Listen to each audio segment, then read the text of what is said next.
अच्छा। 100 सोनार के गोल लोहार के सच? सारा गरमी रख दी झार के 100 सोनार के लइका लोहार के अरे जा। तारी रोजे ही तार के ए? 100 सोनार के गोल लोहार ना के बाबा। सारा गरमी रख दी झार के अरे 100 सोनार के लइका लोहार के हटा ने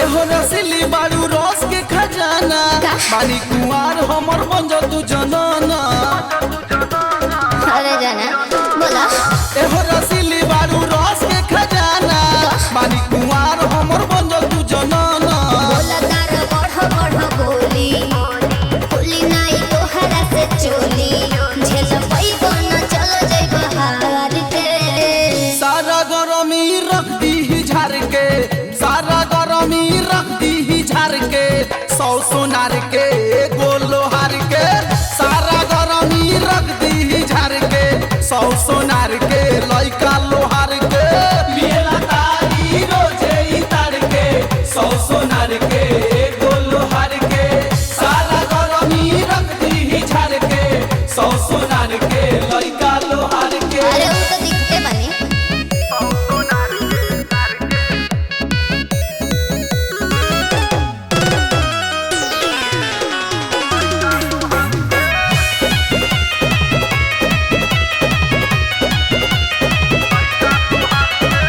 मैं खजाना तोहरे पलुटाई बाकी जवनिया के अगिया बुझाई